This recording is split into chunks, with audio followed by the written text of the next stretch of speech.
Hi there, and welcome back to the CKM Red Rugby League channel and the Red Star Facebook page. If you are watching from there, we are joined by a very special guest today. He is the Red Star Belgrade RLK Chairman. He's a good friend of ours. It's Mr. Colin Kleyweg. How are you going, mate?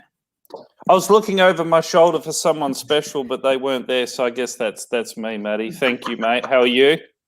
I'm very good, mate. And as always, we've got Luke Jobson joining us as well. No less special than Colin. He has a special place in our heart every single week. How are you doing, mate? I'm very good, mate. I'm very much looking forward to this. It's something different. It's something new. We've had two incredible games in the Euro B series. We've had Serbia v Russia. We've had Ukraine v Russia. They've been incredible games to watch. I can't wait to go through them. And then, of course, Saturday. Oh, mate, my head is about to explode with how good this game could be. Serbia v Ukraine. The winner goes to Euro A. I know Colin's pumped for it. I know you're pumped for it, Matty. I'm pumped for it as well. Mate, I really can't wait for it. How are you? I'm very good. Off the back of watching two fantastic games in a very short period of time. Obviously, there was that they were both very lopsided games. We'll call it as we see it. Ukraine running up a 96-18 win over Russia, and Serbia running up a 66-10 as well. There were plenty of point scorers, plenty to talk about. I mean, but first things first, I mean, we've got to talk a little bit about the rise of the Ukraine and Serbia, but let's also talk about the fact that Russia's domestic competition, the Bears have been in hibernation for a little bit. At this point, their domestic season was one of the fallers to COVID back in late 2019, early 2020, and hasn't really rebooted now until very recently. And John Christie's been doing some exceptional work out there to get things going again, and is one of the true bastions of European rugby league as well. So we need to also acknowledge the fact that they've been on a little bit of a domestic hiatus. Yeah, for sure. So. Sorry, go. Sorry, Colin. Very You're much right. so. They haven't, as an international team, they haven't played in a couple of years. We say it's not that long ago. 18 years ago, they played against the US in Moscow, 25,000 people. It's a shame to see that Russia are where they are now. But as you mentioned, Matty, with John Christie at the helm, they're coming back. COVID hasn't helped. But, for me, it's fantastic to see that Russia are at least back on the international stage. Yes, it was 2 blowouts, but we saw at points during both of those games that this can and will be the Russia that we once saw and now know.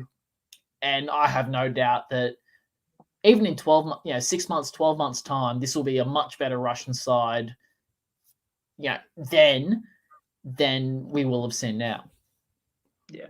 Luke, I think it's important. Yeah, I think it's important to note with any rugby league team. I mean, the three of us have been involved in Red Star now for a while, and we've seen what's going on in Serbian rugby league. We see how much Red Star and Partizan and the other Serbian Premier League clubs, in particular, First Division clubs, play. The key to these results that you've seen in the last 3 days is you've seen the difference between nations that have competitive domestic competitions and a country with some really good rugby league players in it, but they just don't have enough competition going on domestically.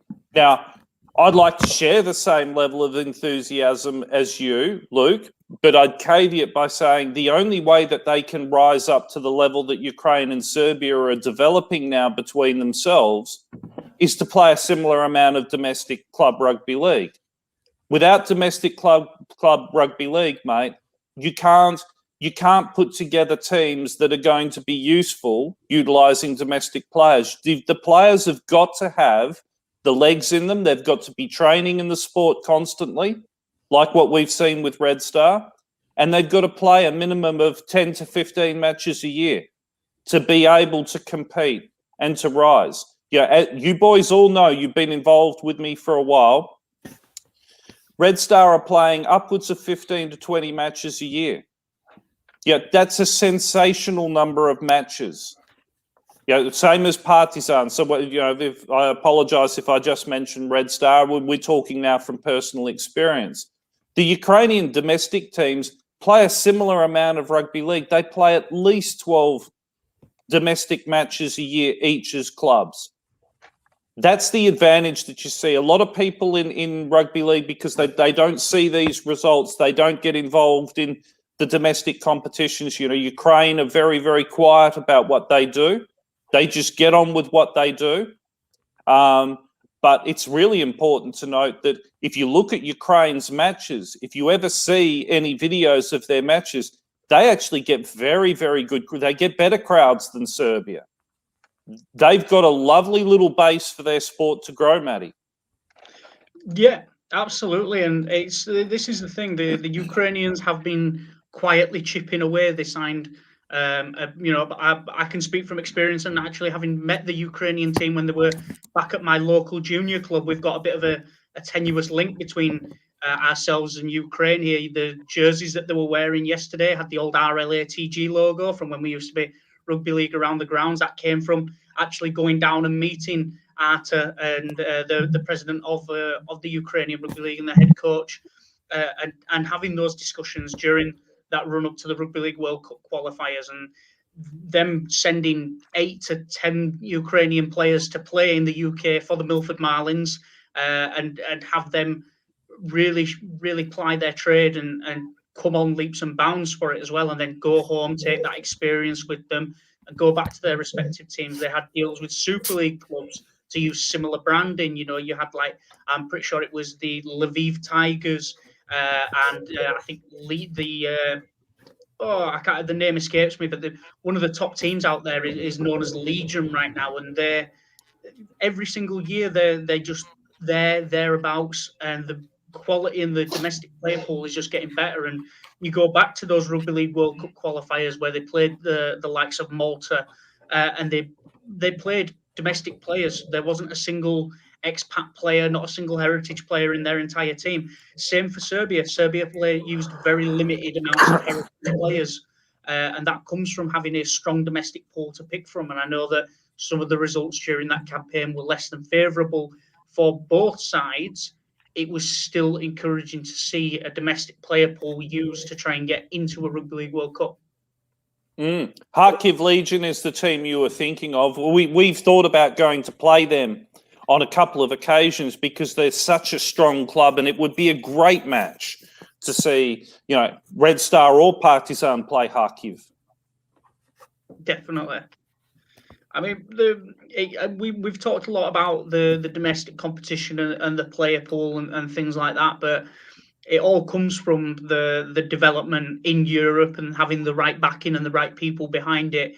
It's these things don't come together overnight. And as we said, Ukraine have done a great job of chipping away at the world of rugby league very quietly, very solemnly, in silence on their own. And now that hard work, thanks to the European Championship Pool B, is starting to come to light. Because, I mean, while that was not a great Russian side, or a side that we are accustomed to seeing the Russians put out, it's still an international team regardless. And for Ukraine to run up a score like that, and in the way that they did, I know that Russia were on a very quick turnaround as well, but still you can't take away from a 96 points to 18 win.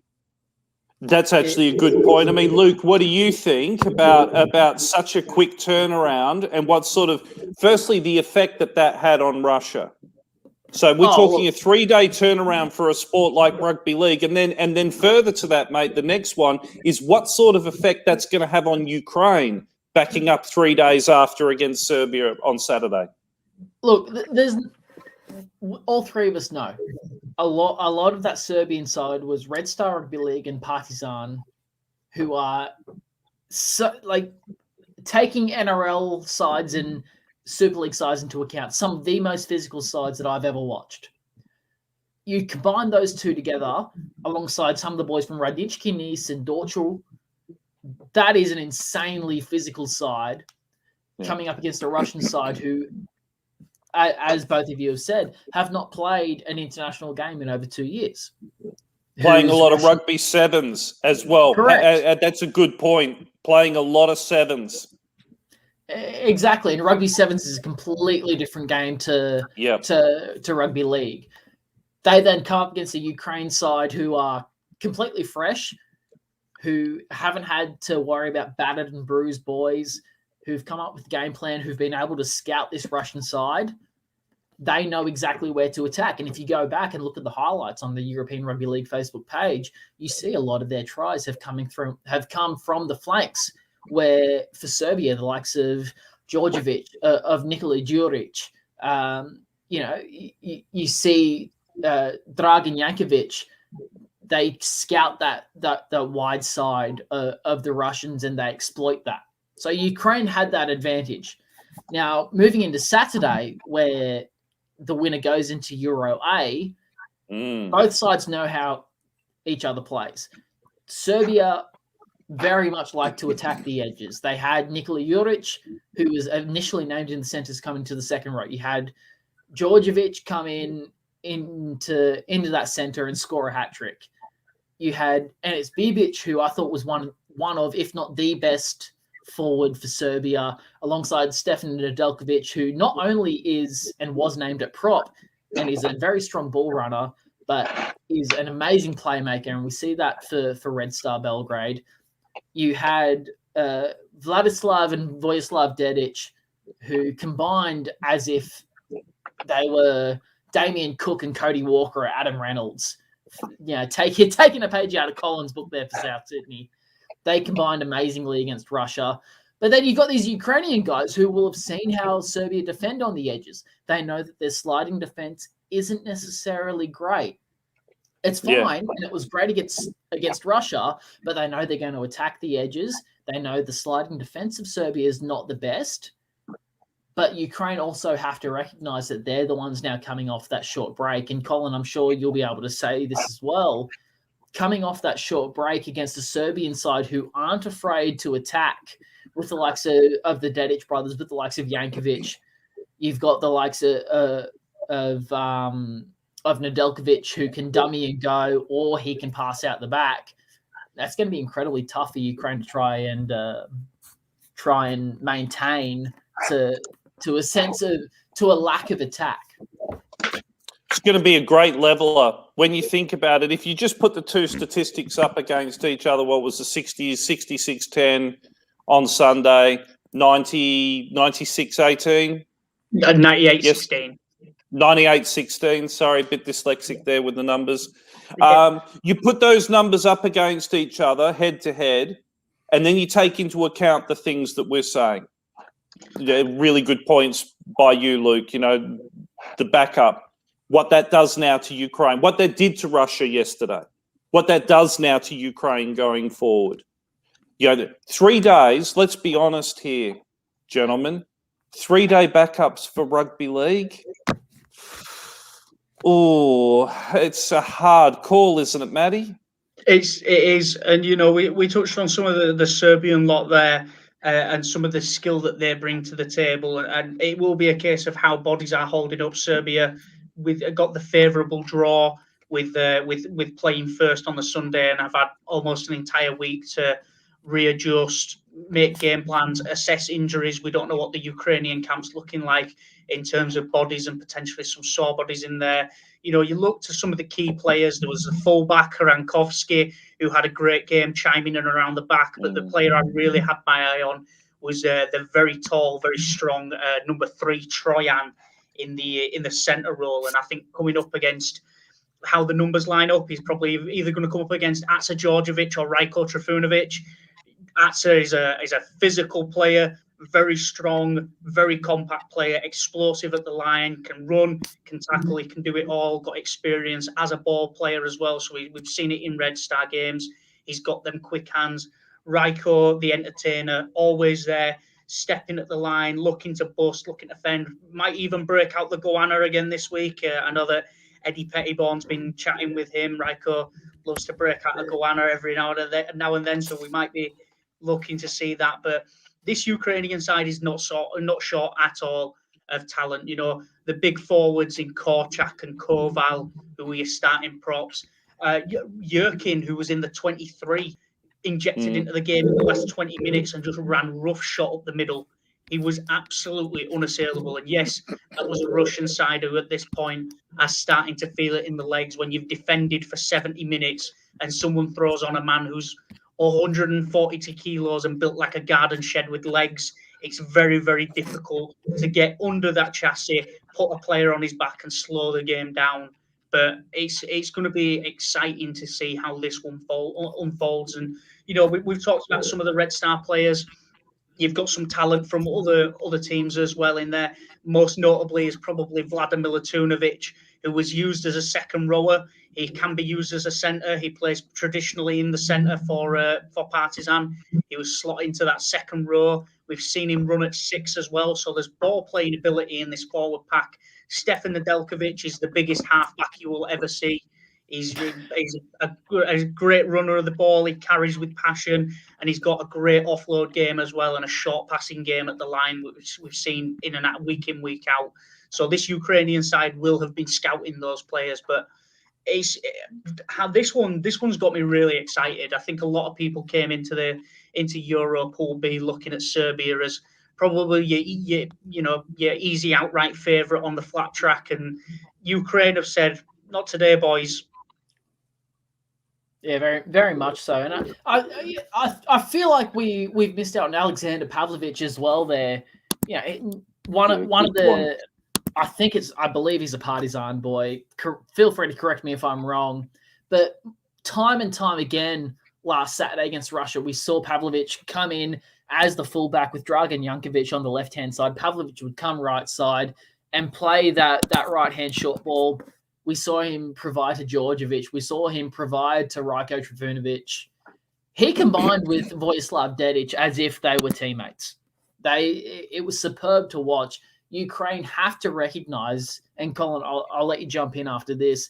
They have to recognize Ukraine that really Serbia have 2, if not 3, really strong playmakers out the back. You've got Stefan Nedeljkovic, who's going to realistically named at prop, but will play at 13. He'll pass out the back to Javid. He'll then go to Vojislav Dedic, and you've got Dragan Jankovic, you've got Alexander Pavlovich, and really, if he wanted to, he's got the passing game. Rajko Trivunovic could very well be that third fullback if Serbia had the play set up where he can step inside and go straight through the line. It looks to me like Rajko's certainly improved after having another spell in France, in Carpentras. Every time the players go and get that sort of experience, you do see it in just their movement, their confidence on the field. He's also coming into a Red Star side that's well drilled now with Eddie Pettybourne, and just anytime we have a good coach, we always look well drilled. I mean, it's much easier listening to somebody give you directions who's not the captain or not a player within the team. So the players have really responded. Let's look at Ukraine just in general terms as well. Ukraine have a very similar advantage to what we're describing at the moment, Luke and Matty, for Serbia. So if you look at Serbia, the makeup of the side, this is the part that really excites me personally, because when I first got involved with Serbian Rugby League, there was massive political problems. But let's be honest and open about this. There were massive problems between Partizan and Red Star. To see 8 Partizan players, 6 Red Star players, and, a couple of Radnički and Dorčul Tigers. But to see, as you just picked up, Luke, the way these players from, Partizan and Red Star in particular actually looked for the first time to me in a long, long time, in about 3 or 4 years, they looked for the first time like they actually wanted to play together, and they were drilled well together, and they were doing things great together. Serbia's always had really talented domestic players for the domestic level of rugby league in Europe, but could never put stuff on the pitch because let's be honest, they never wanted to play together. What I wanted to say so I'm proud of that with Serbia this week, and I think you can see with that now in motion, Serbia will continue to rise. That was really important that we fix that. With Ukraine have a similar advantage to what Serbia do when you get it right with the teams. And I think this is where Ukraine have been stronger than Serbia for longer, because the teams have worked together and they look like they're working together far better than we did before.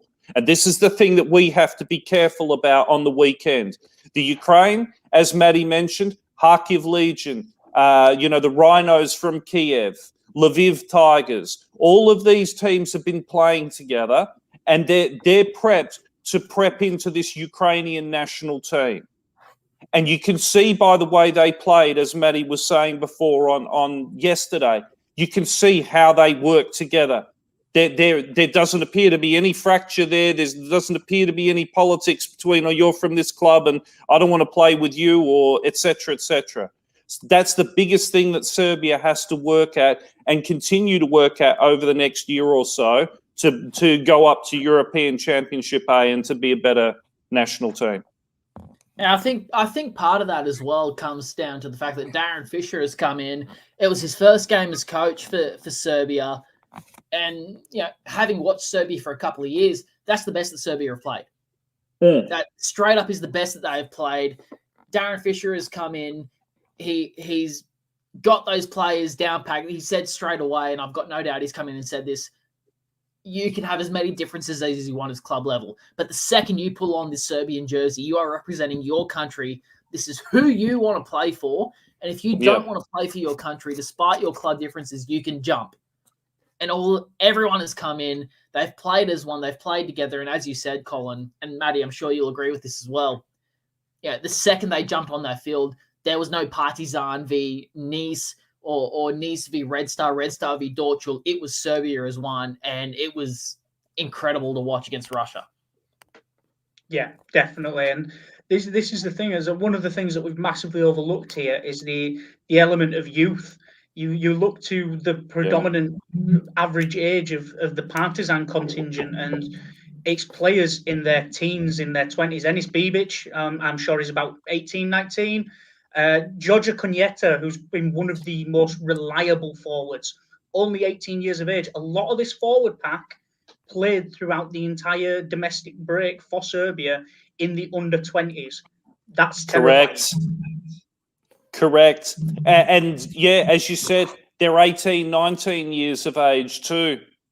I've got massive raps on those two young lads that you just mentioned. They've got a couple of other lads as well, Partizan. We don't want to turn this into a sort of Serbian rugby league show. We can talk about those young lads in the coming weeks.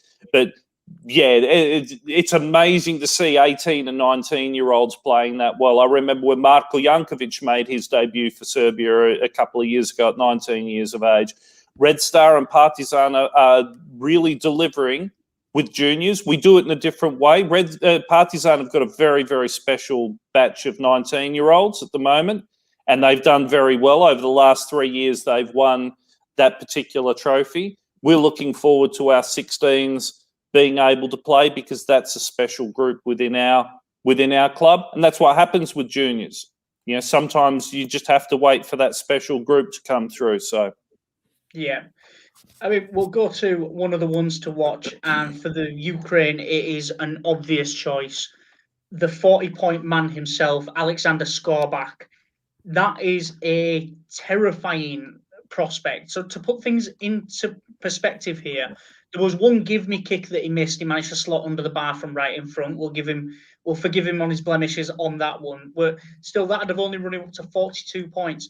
The current international rugby league record is set by NRL legend Hazem El Masri when Lebanon beat Morocco 104-0, and he scored 48 of those points. 4 tries and 16 conversions. Skorbach yesterday hit 4 tries and 12 conversions for a grand total of 40 points through that game, including some absolute pearlers. There was a chip and chase in the first half, a bit of fractured play. Skorbach takes on the line. There's absolutely nothing on. The player manages to get the offload away, and Skorbach literally just chips over a prop forward, collects on the other side, and goes under the posts. That's freakish talent there. If Serbia are not marking him up, then they've not watched tape on this one. I know that Darren was actually at the game yesterday. I'll be talking to Darren Fisher a little bit later as well about the prospect of facing the Ukraine and the challenges ahead. But Alexander Skorbach will be a marked man for that game. It was like watching it was crisper than Smith's chips. That was how good he played against Russia. That chip and chase. I mean, any NRL, any Super League halfback would have been incredibly proud just to see how picture perfect it was. Straight over a front rower, the bounce was perfect, picks it up, basically goes under the post. If Serbia do not mark this man, Serbia do not get out of Group B and Ukraine go up. It's as simple as that. Now, if Serbia want to shut him down, you're going to have the likes of Nikola Duric, who was named in the centres but played second row and played remarkably at second row for Serbia. He's going to have to step up, step early out of the line and shut that man down. Because if Serbia don't do that, I'm not going to say no doubt, but it's going to be very likely that Ukraine get up. If Serbia are able to shut him down, if Serbia can shut him down, limit his play. He's the Ukrainian version of Tom Trbojevic. I'll put that one out there. It's very hard to shut him down completely. But if you can limit his involvement to maybe a try assist or a try and a try assist, I think Serbia get up here.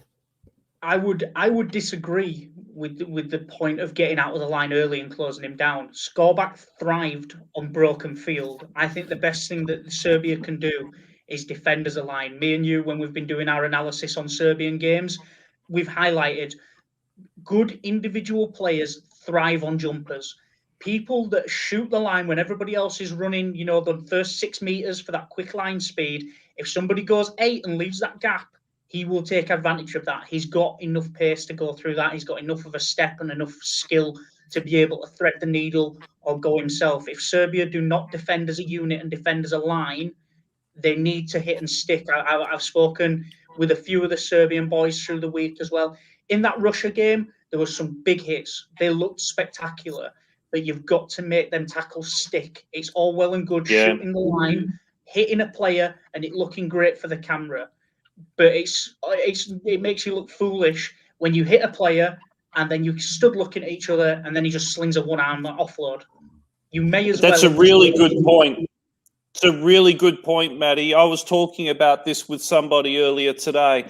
I've got a feeling in the last 6 months in particular, there's a big change going on at NRL level. If you watch the defence of, going back to Penrith on the weekend, their defence was incredible against South Sydney, but there was one thing that they did that was amazing, and South did it in the previous weeks when we were playing well, and Melbourne do it all the time.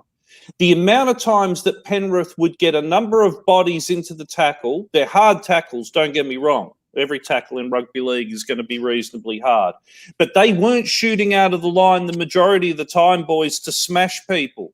And if you watch the way they were tackling somebody like Blake Taaffe, the days of putting up a bomb and running through and smashing the fullback, I think, are finished with the current rules. And what Penrith did really, really well, they got numbers constantly on the back three, but what they did, instead of smashing the player, they hit the player hard enough to hold them up, and then it didn't matter whether they danced them backwards 5 or 10 metres or sideways, either way. Whichever way they dragged them, as long as they didn't drag them forward towards their own goal line, that gave their defence time to set the 10 metres, and it turned the tackle, the play the ball speed from, Blake Taaffe finding his front, South Sydney getting a roll on and making 60 metres in a set, because that happened quite a few times. That turned into, the back three being dominated, and then the next tackle, you would see Penrith's line come up and smash the next player, and then smash the next player. And I think defence has changed completely in the NRL. Thank you, Eddie. Good man. I was probably talking with Eddie about that. Actually, I got that off him. Anyway, that's what we're talking about as well. I'm only joking. That's what we're talking about. You mentioned before, Luke, about Scorback and trying to take care of him in defence. The previous weeks, if you remember, when Melbourne and Souths played Manly, Melbourne and Souths in particular, and Souths was a good example because you could actually see what we did and that Manly exploited it a little bit. On purpose, we compressed our defence. We never rushed out of the line to smash Trbojevic. When we did and we gave him space, they hit us on the left and Campbell Graham was caught out for numbers. And that was also because Adam Reynolds was injured. That was a really, really good point for what you're saying. So Serbia shouldn't come up and seek to smash him. They should seek to limit his options like Matty was saying. That's really, and I've got a feeling now defence is going to change with the really good coaches who are going to pick that up. It's not now about the big hits because Latrell Mitchell, you can see what happens now when a big hit goes wrong. If you slightly miss time, the position, the player falls a little bit, falls this much, it goes from being a great hit where everybody's cheering, hitting him here, to hitting him here and breaking his face. And you're out for 6-8 weeks. I don't think you can afford to go the really, really big hits anymore in rugby league. It's not worth it. I mean, the game itself was very physical. The game was played clean. There were some good hits. They looked great. It's just, like as you said, you've got to slowly play the ball down. These Ukrainians are good at getting a roll on. We saw it against Russia. It was just a quick distribution out of 9, and as any good 9 should. You pick your retreating defenders and you hit them on the back foot and you find them on the heels.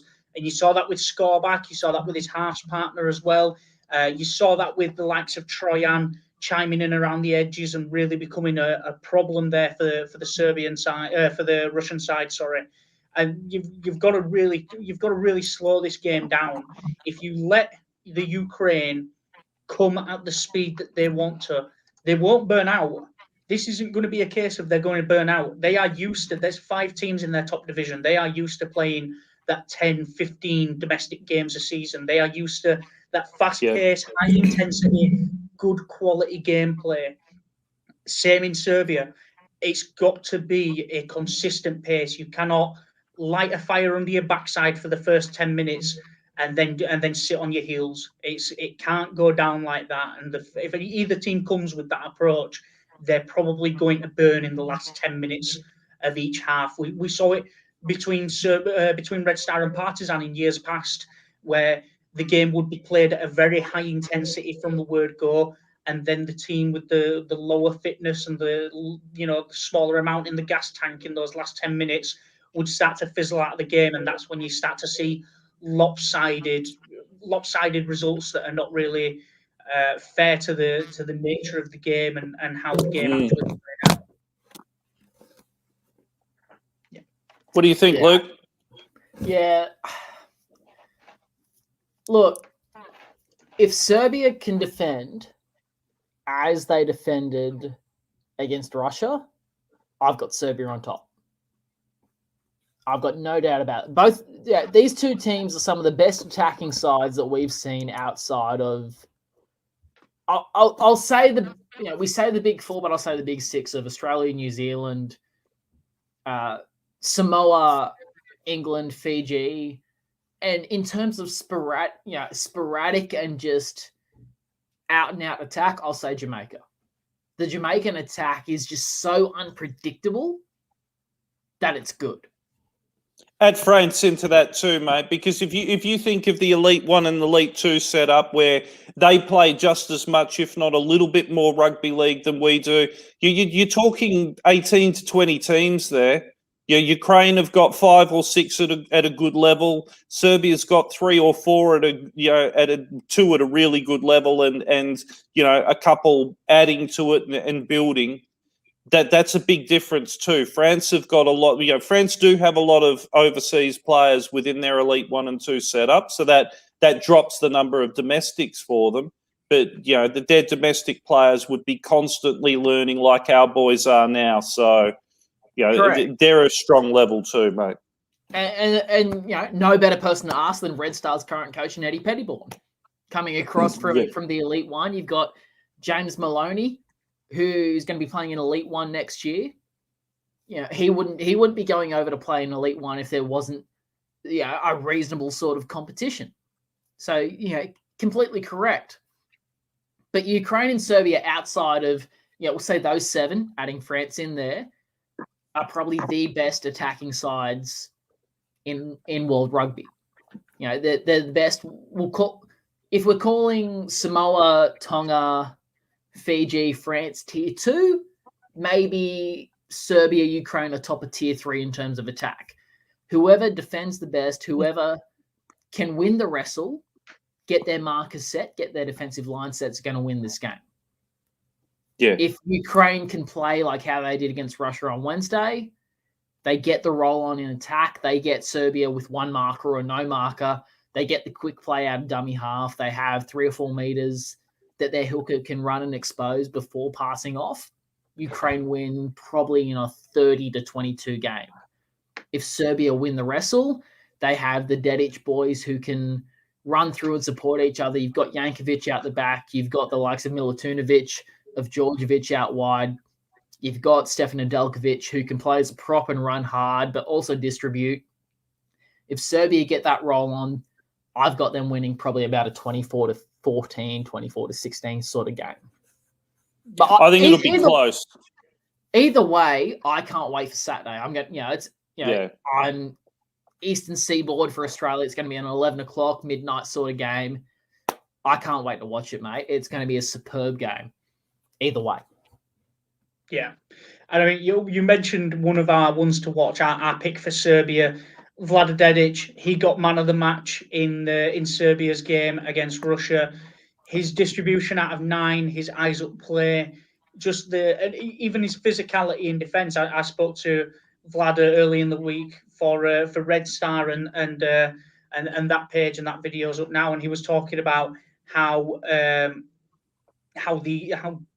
the physicality has changed, how things are different now. And he openly expressed the fact that he's back playing his best rugby league because he's enjoying it more. He's thriving under Eddie Pettibone. He said that Eddie renewed that love for rugby league from him. I know that it can become very tiresome when you play a lot of the teams multiple times in the year, and there are some big blowout scores, but he said that he's back to enjoying his rugby league, and that shows in his gameplay. That shows massively in his gameplay. His work out of 9 was arguably some of the best that you'll see in domestic competitions around Europe. He was in and around. He was picking players out. He was going at B defenders. He was spotting markers, not square. That performance as a 9 is top level. And Vlada Dedic was a worthy man of the match. He had his hands on everything. And it comes from him. He's part of a spine that works well together. Jasari's been around the Serbian system for a long time, as has Boban Jankovic, the fullback. Dragan, not Boban. Dragan Jankovic. Dragan Jankovic, sorry.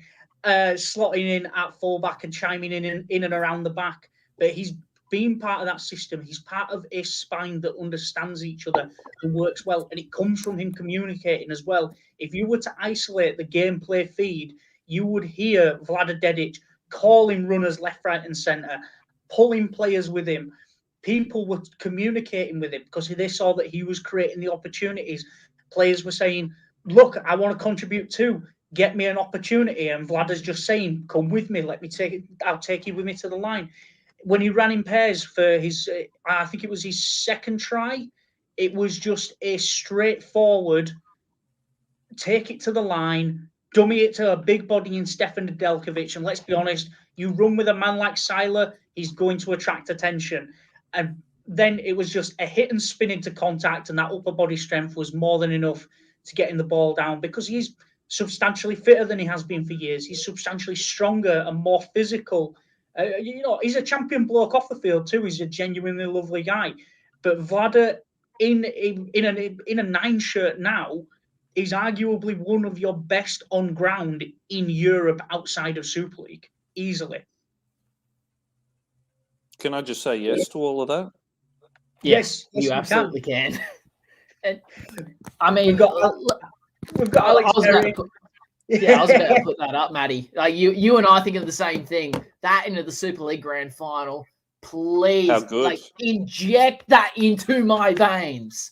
What a Saturday it's going to be. No more injecting, Luke. I had my second vaccination today, and I'm actually starting to get the fever right now. So if I start talking gibberish or if I fall off the chair, everyone knows what's happened. Oh, mate, Serbia, Ukraine, straight into Featherstone and Toulouse. Oh, give it to me.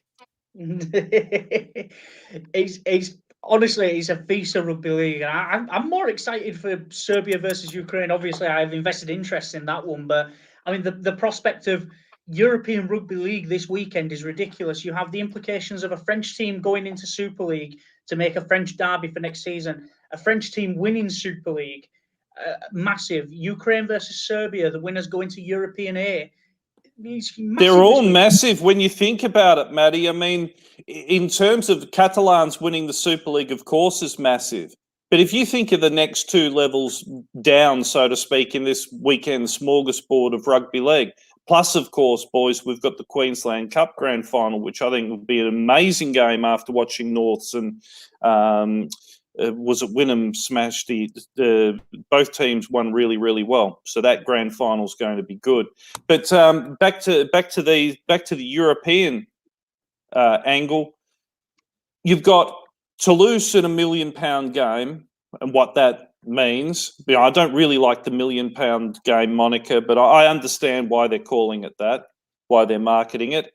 And then for Serbia or Ukraine, whoever goes into Euro A gets onto actual television, gets onto TV deals, gets involved with things of that nature.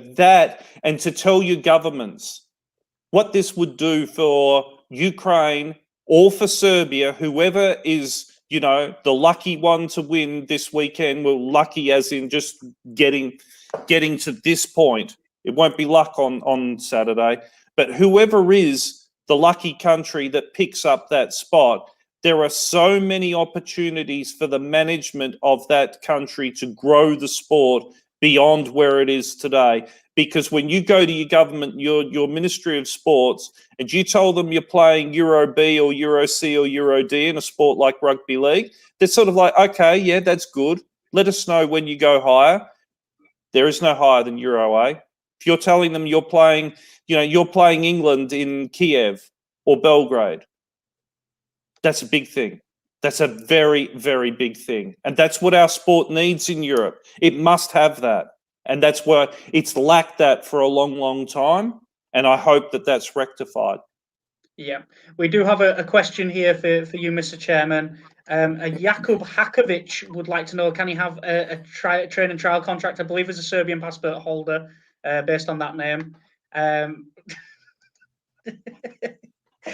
Jakub Haketovic, look, send us a message. Send us a message. Why not? About Lucas Jobsenovic? Lucas, look, that sounds Obscenovich. Mate, that'd be a great Netflix series. What's that? We sit here like clowns and Serbify everybody's name. Jeez. Matty, end it there. That's it. That's it. Our entire Serbian audience and demographic just bottomed out. They were like, nah, I'm not having this. No, they're not. They're not. It's a good thing I can't get anywhere out of the People's Democratic Republic of Western Australia. I can't go anywhere. I mean, back to topic. I mean, as you mentioned, their TV deals. Yesterday, it was announced that the Championship will be getting a TV deal with Premier Sports in the UK as well. So rugby league as a whole is on a movement again. So that is great to see. But I mean, to have a Toulouse Catalans French derby in Super League, and it would be well deserved as well. I mean, Toulouse have played all their games away from home, flown into the country, posted big results, and you've got to say, if they make it there, they've definitely done it on merit. Oh, for sure. Look, I don't know how people could be unhappy. That's one of the problems with rugby league, that people get unhappy and get a little bit too tribal and territorial. I understand that. I follow South Sydney, for God's sake. So, of course, I understand about being tribal and territorial for a great old club that has amazing history. But The only way you grow the sport is to allow good clubs in that create their history, so that in 20 years' time, you're talking about Catalans and Toulouse's rivalry as something that exists. And you have to take that risk. And you know what? Sometimes things fail. It doesn't matter what sport you're involved with. Things fail. Football is massive in the UK. I don't need to tell you that. I don't need to tell anyone that. How many football clubs have bombed it and been liquidated or been put into administration and lost points in the last 5 years, Matty, through all of the pyramids of the English system? Oh, there's Has to be at least 5 or 6, doesn't it, in 4 years? Easy. You've just named Bury, Bolton, Portsmouth. Portsmouth were a Premier League side at one point, and now they're almost out of the Football League. In fact, I don't follow them closely, but I'd say that they're probably down in the basement somewhere. Yeah. I think they're back up at League One. Yeah. Yeah. So, I mean, it's the financial aspect of rugby league is always going to be a big thing. It's a case of, you got to spend money to make money. You got to be smart with it. You see that with the Rugby League European Federation putting in the work to get these games broadcast and putting the work out there, and people as well fronting up their own time and money to be able to bring us these games and things like that. So it'll just be it'll just be one of those things that rugby league will continue to go from strength to strength, but it needs the right people there to help steer it. And there's a lot of work being done in that block of Europe, in the Balkan regions and breaching out a little further, that, is indicative of the hard work that is going on. Yeah, nothing good happens overnight. You boys know that. You know how long it takes. And you can't go into something with a 3-year plan and expect that that's going to nail it. It really is. When you're talking about expansion and you're talking about developing new areas, it's a 20-year plan, boys. Anything less than that, you're kidding yourselves. Unless you want to take in a hell of a lot of money and run the roulette wheel, and try and buy a flag or buy a premiership within 3 years, or get to Super League or whatever it might be within 3 years to win a premiership within 5. If that's your business plan, to me, you may as well go and grab a roulette ball and put all of your money on red or black if you follow Partizan. Yeah, and like you said, Rome wasn't built in a day, but it burnt down overnight. There's huge risks associated with it. But the key to any expansion club, like the beautiful thing with a Toulouse, when we call that an expansion club, that's not an expansion club. That club's been playing rugby league for a very, very long time. Rugby league is known in Toulouse. The club Toulouse Olympique has been around for a long, long time. That's the beauty of the expansion into the UK for them, to get to get 2 French teams to a really good level. For clubs like us, it's different. But again, Red Star has been playing rugby league for, it's 16 years now. 16 years. The 1950s. Well, yeah, that's the birth of the club, and there were a few games, but there was a big gap in between. So we're sort of being a bit non-genuine by counting all of that. It would be lovely to, but in terms of our current genesis, we're a 15-year-old club now, and we got involved at a good time to build that up, and another 5 years of what we're doing with good work with people like Eddie, good work, getting more and more people, good people like you two involved, keeping a really good and happy playing group that, they're the ones who drive all of this. That's what drives an expansion club. And once we get to about 20 years of continuous playing experience, you start getting juniors filtering through that system. You start getting home crowds of about 500 people all the time. You get 3 or 4 other clubs like that in and around Belgrade, a couple of really good cities. That's what Ukraine appear to have done, going back to where Ukraine were and the 5 or 6 really good clubs and the fact they've got nice crowds. I think they're that one step ahead of us, in all honesty. I think as a competition, as a whole competition, and the way the Ukraine Federation has got that comp working, I think they're good one step ahead of us. Yeah, no, I agree completely. It's taken some work to get there, but they are there, and Serbia will be, shortly behind if things are as they are. But I think we will leave it there. We will let you know where you can watch this game. It is going to be an absolute blockbuster this weekend. It is Serbia versus the Ukraine. The winner going to European Championship A. There is everything to play for and everything to lose. If you are watching from the UK, kickoff will be 1 p.m. on Saturday. If you are watching from the continent, it will be Central Eastern European time of 2 p.m. And if you are like my good friend Luke, you are on the Australian Eastern Seaboard, it will be an 11 p.m. kickoff. And if you're on Colin's time, it will be a 9 p.m. kickoff. So 8 p.m. 8 p.m. They've got. Have they gone? You've gone to daylight savings, haven't you, Luke? That we have, mate. That we have. Yeah. So we're now 3 behind Sydney. Okay, so that will be an 8 p.m. plus 20 years. But no, all that is left is to thank Colin and Luke for joining us, and to thank yourselves for sitting through us talking as well. No, thank you very much for joining us. We hope that you'll be watching along for a CKM Red 288 broadcast this weekend live from Belgrade. It is Serbia versus the Ukraine. We will see you from Belgrade then. Thanks a lot.